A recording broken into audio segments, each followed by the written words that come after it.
The first US January 6th Capitol rioter, he's gone on trial and he has now been, and yesterday he was found guilty on all 5 criminal charges. His name is Guy Reffitt, and he's a writer whose story first got some attention after his teenage son busted him, put him out there, recorded him, showed everything he was doing before, after, during, and after January 6th. So here's his son speaking to reporters about what he experienced with his dad. He was all over the news.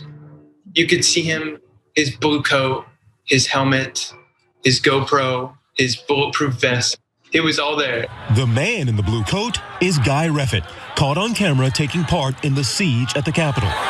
And while Reffitt was there, his son, 18-year-old Jackson, says he was receiving real-time text updates from his dad. What kinds of things was he saying? What was his tone to you? He was enthusiastic. He was through the roof. Wow. Yeah.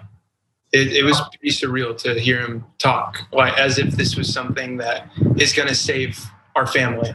But Jackson says the opposite happened, and his family has been torn apart. According to FBI documents, after Reffitt returned from the siege, he allegedly told his wife and children, "If you turn me in, you're a traitor, and you know what happens to traitors. Traitors get shot." Sounds like a violent individual there. So that same son, he also testified, as maybe mentioned, as he testified against his father at the trial, which was very powerful. So let's go to some of the details from that. Last Thursday, as his father cried across the courtroom, Jackson Reffitt testified that Guy Reffitt snowballed into a far-right extremist following the 2016 election of Trump. Guy Reffitt joined the Texas 3 Percenters and became increasingly hostile towards political figures, railing about then Senate Majority Leader Mitch McConnell and House Speaker Nancy Pelosi, whom he thought were breaking the law. Jackson Reffitt, the son, also produced audio to the FBI that captured him discussing with his father laws against carrying a weapon on federal property. So as it seems like what some people pose this as his son turned on him or turned him in, all that stuff, he was just speaking the truth. He was saying what it was, but his wife did continue to support Guy. Let's watch what she was saying about this throughout the trial. The verdicts today is actually against all American people. You're going to be convicted on your First Amendment rights. All Americans should be wary. This fight has just begun. Don't take a plea. Do not take a plea. They want us to take a plea.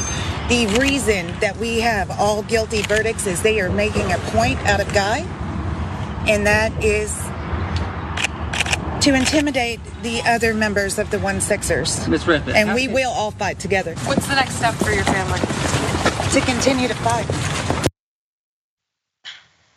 If you have a nickname for your criminal group and their activity on a particular day at the US Capitol, call themselves the 1-6ers, you've grouped yourself with a bunch of people who broke the law and broke into a building and caused violence and mayhem. So if you're gonna connect yourself with them like that, you can't deny that you should be held accountable. Also, by the way, Ray, she points out that, they're just trying to prop them up and use them as an example. The last I heard, conservatives like to talk about crime deterrence. You gotta go ahead and execute that guy. So no one thinks to do that again. So should we have crime deterrence or should we not have crime deterrence? Or should we only have crime deterrence when it's the people that you think should be punished to the fullest extent and the people that you support and that support you and your anti-American policies? Only those people should be let off the hook. I mean, yeah, laws for thee, but not for me. Also, I'll just say, probably don't take your legal advice from this woman whose husband is going to jail now. I mean, she's out here saying, don't take a plea. Yeah, I would just say probably don't turn to her for, for advice in your court cases.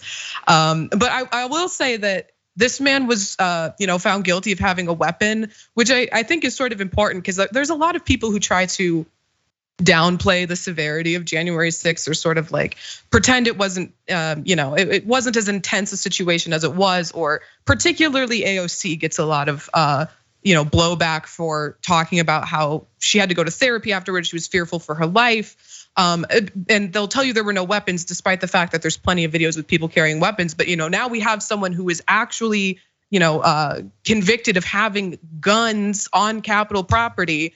To just sort of point to when people pretend that it wasn't an intense situation, because it was. I mean, even just the video footage portrays it that way. And by the way, he's facing up to 20 years. He hasn't been sentenced yet, and I'm sure they're gonna try and go through all these processes about appeals and everything. But he is facing up to 20 years. So anybody else thinking about this? And we're getting this next story is definitely somewhat related. If you're thinking about it, or if you think this is something you want to hang your hat on and go and brag about, and then threaten your children and your family with being shot, take note, Guy Reffitt. Maybe you might not want to do that or listen to his wife.